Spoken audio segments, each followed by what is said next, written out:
my 40th anniversary. I opened Champion School of Real Estate in 1983 at the beginning of a down market. And we have grown Champion School of Real Estate over these 40 years to be the largest real estate school in Texas, if not the USA. Large only means something if you can also put quality in every category. Quality teachers, quality textbooks, wonderful career counselors, technology that is up to date, new and trendy, brick and mortar buildings that are beautiful, our fantastic virtual online classroom, as well as online delivery systems. When I opened Champion School of Real Estate in 1983, it was a huge leap of faith. We were in a down cycle. What I've learned through our up and down cycles is that there's always a need for real estate, and people are always ready to buy residential, investment properties, buildings, warehouses, and the down cycle will soon move to an up cycle. I know for a fact that Champion School of Real Estate was built one person at a time, the way every residential, commercial property manager, loan officer, appraiser, inspector builds their business. Thanks to our many employees at Champion School of Real Estate, our fantastic teachers, our very successful students, we have the growth that we have had and enjoyed these 40 years in business. Happy birthday to Champion School of Real Estate.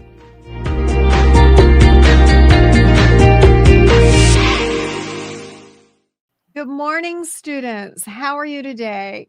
I'm Rita Santamaria, and I'm the founder of Champions School of Real Estate.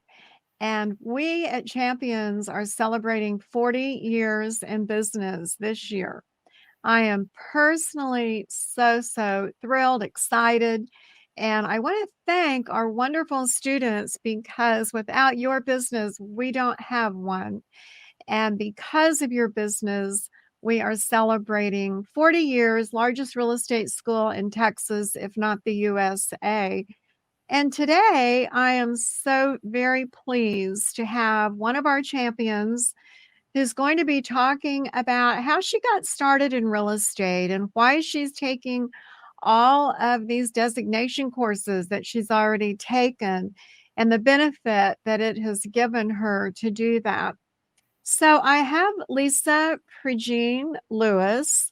She is with Ebby Halliday Realtors, the DFW Northwest office.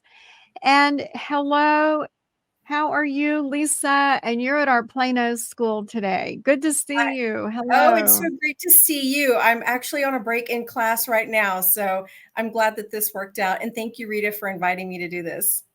Worked out beautifully. When I saw all of the designation courses you've taken, I just want to list them.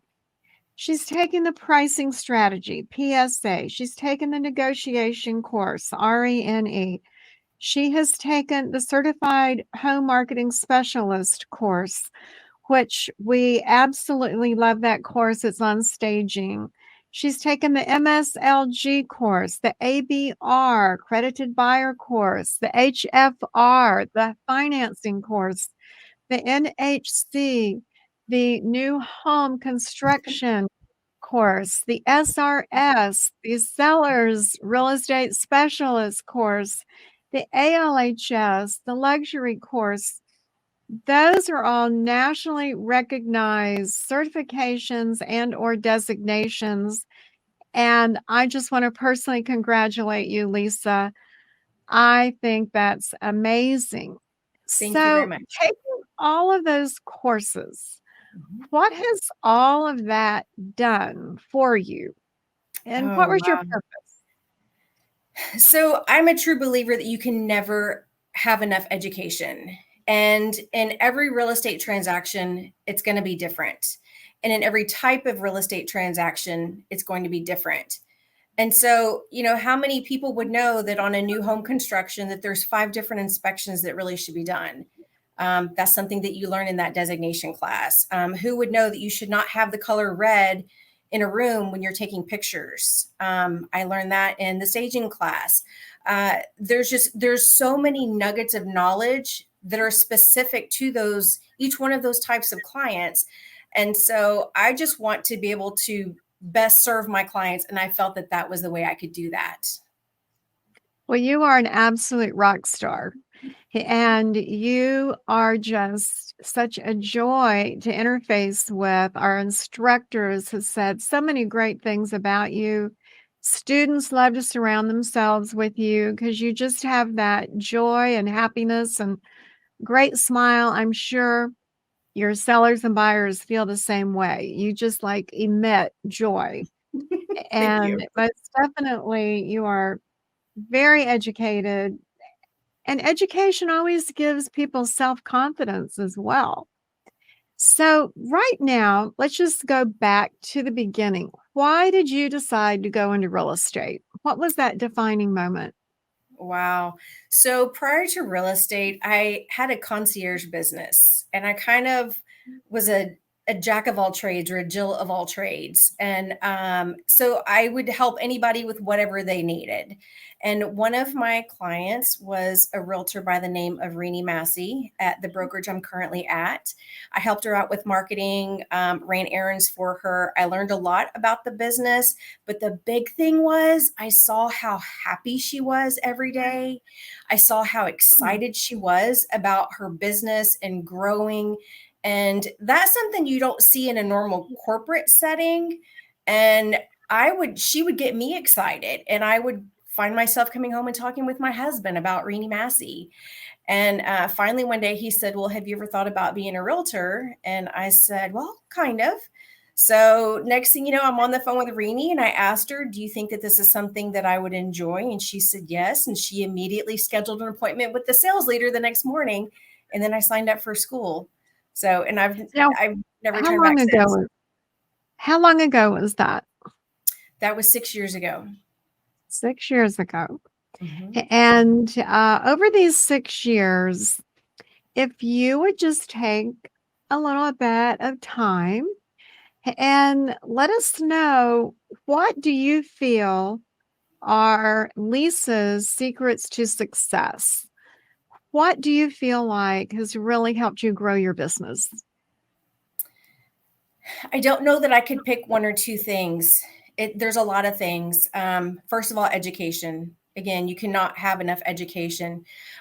Two was having an outstanding mentor. I had a mentor. I was supposed to have her for 12 months. Her name's Jeanette Robichaux. She's amazing. She kind of never went away. So, she's still there for me. And actually now I'm a mentor for new agents, which teaching something, I think also helps you to Awesome. learn that thing. Yes. So I love that. But marketing, marketing, marketing. If you're not marketing, you don't have any business to work. And so I put a huge emphasis on education and marketing. Now, when you say marketing, and there are lots of brand new people, some getting their license, some who are just thinking about a career in real estate. In the real estate industry, what kind of marketing do you need to do? I think that there's something different for everyone, and you can talk to 5 different agents and they can tell you what Mhm. they do, but maybe only one of those things works for you. As new agents, there's so many things that you can do to market your business for free when you don't have a budget. And that's going to be things like open houses, going to soccer games and talking with whoever's sitting next to you, taking your dog for a walk, talking with neighbors, ladies' night out, joining the PTA. All of those things come with absolutely no cost to you. So that's kind of how I started. But then I'm also big on old school mailers. I write a newsletter every month that I send out to everyone in my sphere. I have a Good really cool work. magazine that goes out that looks very, very high class and professional. I've gotten a lot of compliments on that. I do just listed, just sold cards. I make phone calls. I do pop buys. I love to do pop buys. We do a pie party every year. And so I buy a pie for Thanksgiving for a very good portion of my clients. And then I just try to stay in touch with them. You know, what you just said, I just try to stay in touch with them, definitely is the theme of personal marketing because so many people lose that buyer or seller because they just don't stay in touch with them. So you help them find the house to buy, and 3 years later, they want to move up to another house. But if they haven't heard from you, the agent, they're going to go with whomever is really marketing in that neighborhood. So Exactly. staying in touch is just premier. I love that you've given all of these examples of things that don't cost anything. It's just your time, your time. And who Exactly. doesn't want a pie at Thanksgiving? I mean, here I am with my broker's license. I own Champion School of Real Estate, but in my neighborhood, one of our customers, still one of our customers. She's got a big team and she markets in my neighborhood, but she drops an apple pie off at the front door at Thanksgiving. I love it. It's just so Yes, sweet. It's like, Rita, I thought about you. When you exactly. started out, Lisa, what did you do to help sort of jumpstart your new career? What were like one or two activities that Yeah. you felt really helped get your name out? Yeah. I went to the office 5 days a week and sat at a Okay. desk, and I networked with the agents in my office, and I listened to everything that they said because I learned from all of that. And by sitting in the office with the veteran agents, if they had a lease listing, they didn't want to run their own leads. And so since I was there and they could see that I would hustle, You were they would give them to eager. me. Uh-huh.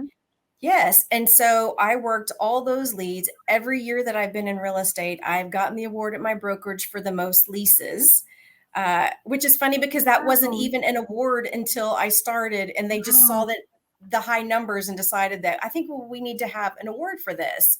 So, here I am. Wow. I've been licensed for over 5 years and I still get that award. But it was, proving to agents that, nothing is beneath me. Give me a chance to get out Exactly. there.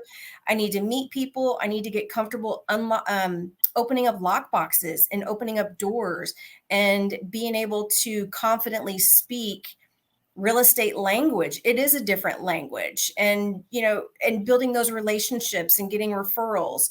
So I stayed extremely busy my first year just doing those leases, and I feel that that really had a big part of jump starting my business. Was my business slow to start? Yes, because not everybody wants to do those leases.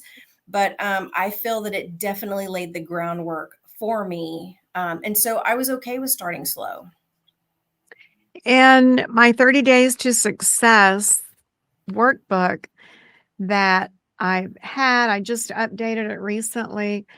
I literally tell new people what you just mentioned, and that is if you can go agent to agent and say, "What can I do to help you?" Agents are happy to give you things to do that help them. And the fact that you chose leases, that's what I say in the book, is a lot of people, they don't want to do leases because they're looking for that multi-million-dollar listing. But in the meantime, you're making a couple of $1,000s a month by doing a lease, if Mhm. not more so. I mean, obviously, after all these years and that being your niche, you probably do really, really well adding that as an add-on and just asking other agents, what should I do? What can I do to help you? Tell us about open houses. Pretend I'm a brand new person and I don't know anything about an open house. How can I, as a new person, benefit from that? First, I would say go knock doors, 5 houses on either side and 10 houses across the street, and invite all the neighbors because they're going to come anyway. And so you can Mhm. offer a special preview for them for about the first hour or like an hour before the open house. Great Um, idea. A preview. Exactly. And then that Mhm. also gives you an opportunity to meet the neighbors because they may either be wanting to buy or sell. or they may know somebody that wants to be their neighbor, move into that neighborhood. And so I think that's the first part of it. Next is going to be putting it all over social media, anywhere you can. You can email it out to your sphere of influence. And that's going to kind of back me up a little bit about how important it is to, when you first start to get your sphere of influence, in an Excel spreadsheet or into a CRM, so that you can market to them in an organized way. But yeah, and then, put as many signs out as you can. And I would say the big thing is once your guests arrive, is be yourself. Don't try to be someone else. Just be yourself. Just be yourself. Show them around. Hopefully that house is one that they're interested in. But we all know the other really upside of an open house is if that's not the house for them, you now have a new potential buyer. And always the homeowner knows that you're going to say to them, this is the house that we want to really profile today. And here are all the reasons that it's great, but it may not be in that buyer's price range. Right. Another great tip for the open houses is to set yourself apart from all the other agents doing open houses, because all the other agents are going to say, can I set you up on a portal? But instead, you can say, would you like for me to run a CMA on your house that you have to sell?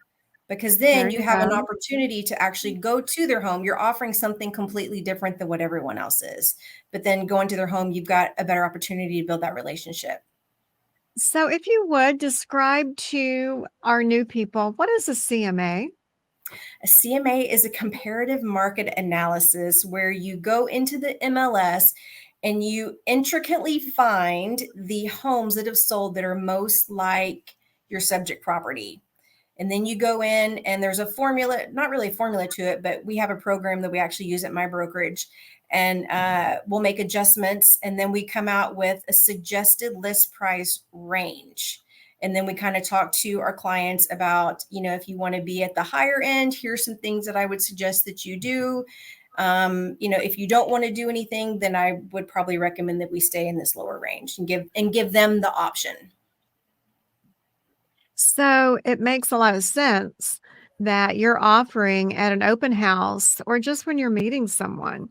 Would you like for me to tell you what the market value is today of your home? I can help you with that. And then you get to know them as friends. And when they have that need to buy or sell, they're going to call Lisa. It's just that simple. Always being aware that you're in real estate. So Yes. what some of the more difficult things for you as a new agent? Can you think back to anything that really was a little more stressful that might help new people? I would say beginning was stressful just because it's the fear of the unknown. But I kind of have a recommendation for that. Good. I think you need to find 3 people. One person that's also new, that's going to understand how you feel on a daily basis and understand, how difficult it is to get started.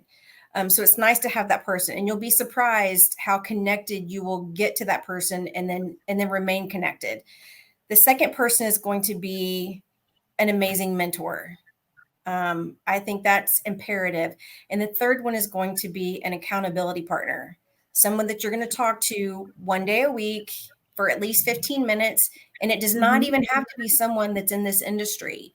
My accountability partner, when I started talking with her 2 years ago, my business kind of skyrocketed at that point. And she's a financial advisor, so she's not even in real estate. But you've got to have somebody that you've got to answer to every week. Yeah, that is a great recommendation. I know that in 30 Days to Success, I talk about mentor being so important, and that mentor not necessarily being your spouse or significant other. In fact, make it be someone else who is in the business that can talk with you. I love the fact you said accountability coach. The accountability coach, again, could be anyone. And as you mentioned, not even someone in the business. But I want to also express to our wonderful students, whether they're coming into the business or in it right now, explain to your families what to expect. You are now going to be in your own career, you're an entrepreneur, your own boss, but it also means that there may be times that you're not as readily available to do something. But it also can mean that on the flip side, you do have the opportunity to go to the 2 o'clock basketball game, where in a regular salary job, you wouldn't have a chance to do that. Once the new person gets a handle on what their new career is like, it's so important to discuss that with your family. What, with the concierge business, was maybe a holdover that helped you in real estate?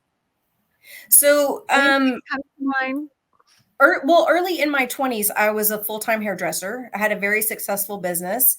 I was booked up several months in advance, and I did that for several years. And so I already had that entrepreneurial mindset, and I already had that self-employed discipline. And so from somebody that's going from an 8 to 5 job, and then all of a sudden you no longer have a boss, there's no one to tell you when you have to Very work. difficult. Yeah, and that, you need to pay your quarterly taxes. You don't have anyone to answer to. And so you need to be responsible and be that person.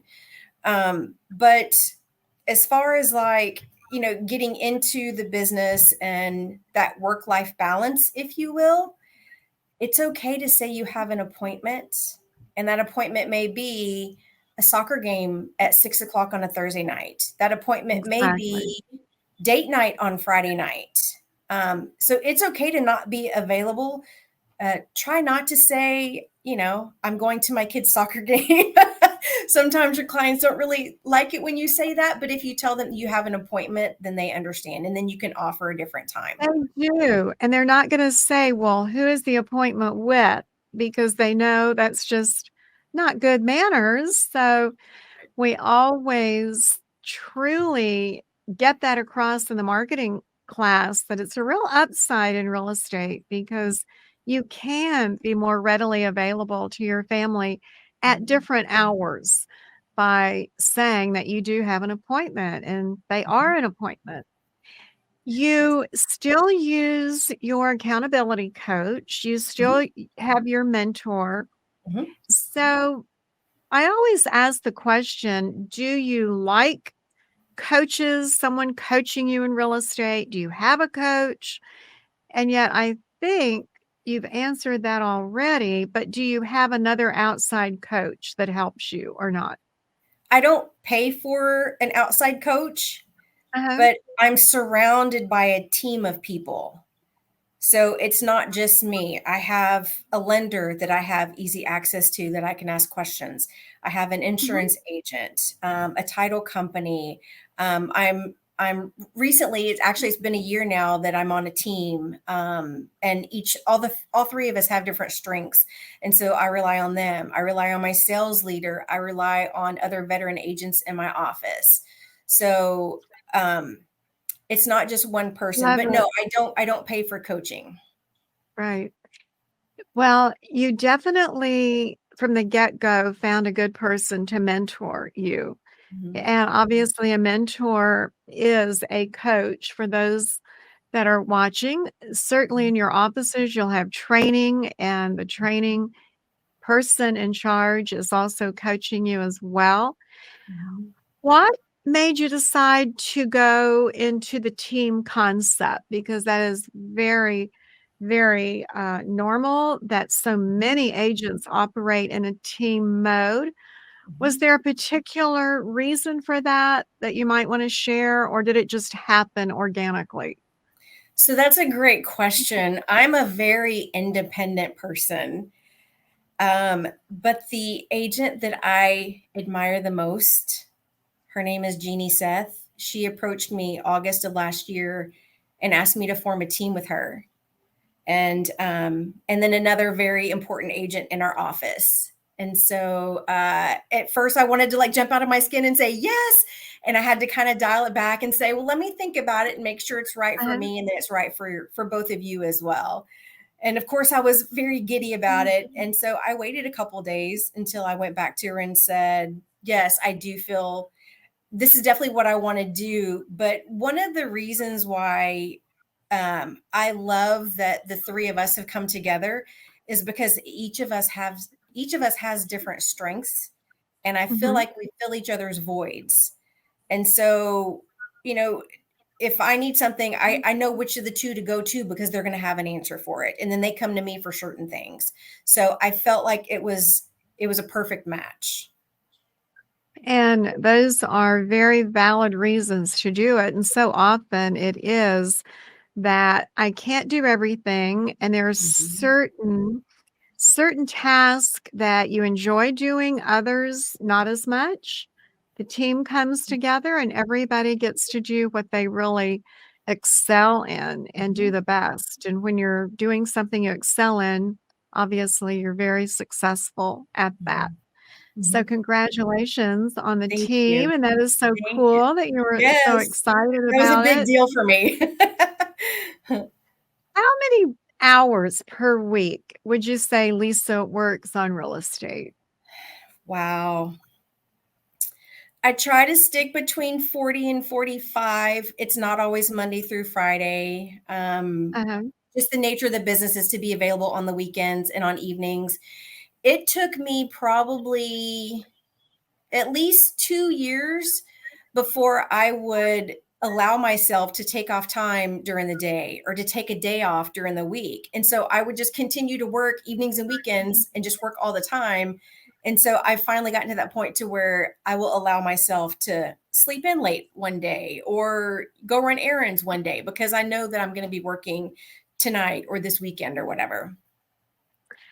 I have a broker I interviewed not too long ago, and I said to the broker, "How many hours do you expect a new person to put in?" Mhm. And the broker said, "I'm going to put it this way. You're starting a whole new career where Mhm. you are in charge of your success. Mhm. So, how successful do you want to be?" Mhm. And she said, "I would say to this new person, this new agent, Mhm. let your family know that the first year or two, you probably won't be taking off for a vacation Right. because you are getting your own business established Absolutely. and you're there to establish that new business." Mhm. And even when you're And out and about, you know, uh your people are still people they know you're a realtor and they want to talk about the market and then someone else overhears and then they want to be part of the conversation. They want to hear and all of a sudden people are asking for your business cards. So always have business cards. and always know what's going on in the marketplace Mhm. because from the day you tell someone that you are a realtor, they want to know, well, what's going on in this market and what is Mhm. happening in Flower Mound. I think that's sort Mhm. of where you're located Mhm. right now. What's going on Texas or Corpus Christi? All of a sudden, you're the specialist. So Exactly. TAR and NAR and local boards, they have all Mhm. kinds of great information and obviously great companies like your Mhm. company as well. Mhm. So, what does Lisa like to do in her free time? Do you have So any Friday night hobbies? Yeah, Friday nights are designated as date nights. I protect that night and or that time, and so that's me and my husband. Um, we love to cruise. We try to cruise at least once a year, and I'm kind of on a mission to get a trophy from every cruise ship. So people that cruise a lot, they know what you have to do to get a trophy. So I have a little collection.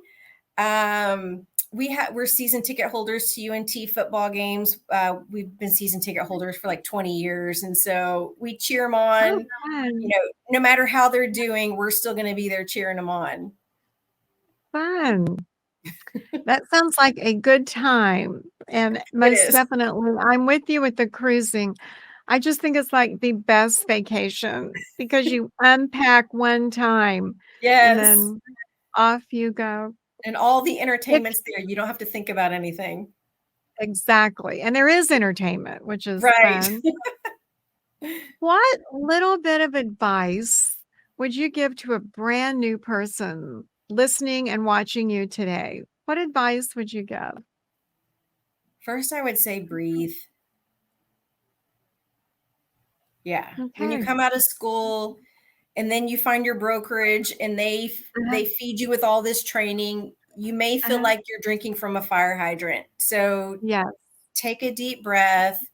And like I said earlier, find those three friends, someone else that's new, a great mentor, an accountability partner, and then try to learn to say that you have an appointment, and so that you can block out time, and then make sure that you do spend time with your family. And that's a really tough one because we're 24/7 real estate. It's hard to turn real estate off, and so try really hard to be present with your family. It definitely makes us the whole person when Hmm. we have our business life, our personal life, and then mental, spiritual. Those three together allow us to be the whole person. I'm going to tell everyone listening something about you at this point that I'm just so proud of. You are in the middle of fulfilling your goal of getting your broker's license, Hmm. and you had to accomplish that goal with getting the 900 hours that everyone has to take. Hmm. And this woman is a leader in the real estate industry with Ebby Halliday Realtors.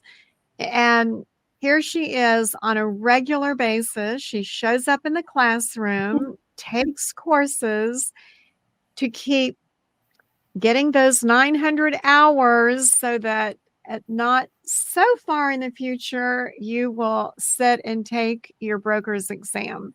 Hmm. Congratulations on that. That is a huge, huge goal. The general public will often say, "Are you a broker?" And it means you could open your own office, but mainly is to say, "I'm a broker associate and Hmm. affiliate with whomever you want." So, Hmm. congratulations, Lisa, on that. Thank you so much. That it really is a huge goal for so many people. If Hmm. you were to give your younger self any advice, is there any advice that you would do something differently if you could go back in time? You know what? Maybe I'm the odd one out. I don't Uh-huh. think so. And I think a lot of that goes back to I've been self-employed before, so I have the work ethic. So it's Uh-huh. not like I had to Right, build that up. Um, right. I am I was fortunate enough to be at the right brokerage the very first time. So the culture that we have there is All the amazing. little pieces came Yes, together. and so I feel like I just had a really Uh-huh. great beginning, and Mhm. so I honestly cannot think of anything that I would have done different. You Hold know, on, I've been asked that question so many times, and I'm being completely honest with you when I say my answer has always been your answer. Had I done something differently, all of the little dots that I've connected to get Champion School of Real Estate, Mhm, where it is today with real estate loan appraisal inspection, all the different mhm, deliveries we have, classroom, online, virtual. mhm, If you went back and did things differently, maybe the result would be different. mhm. And it's obviously worked for you to go the direction that you've gone. Yeah. So I thank you for your time today. I'm so very, very happy to have gotten to know you better. And I'm so thankful for all the courses you've taken at Champion School of Real Estate to be the educated person you are. Mhm. And thanks so much for your business. Well, thank you so much. It's been an honor to get to do this with you, and I can't thank Champions enough. I've taken 25 courses from Champions, and I'm not done yet. So it is definitely the best education. Thank you. And that was unsolicited. It was definitely We But thank you so appreciate much, you, Rita. and I appreciate that wonderful testimonial. Thanks so much. You're so welcome. Bye Bye-bye. bye.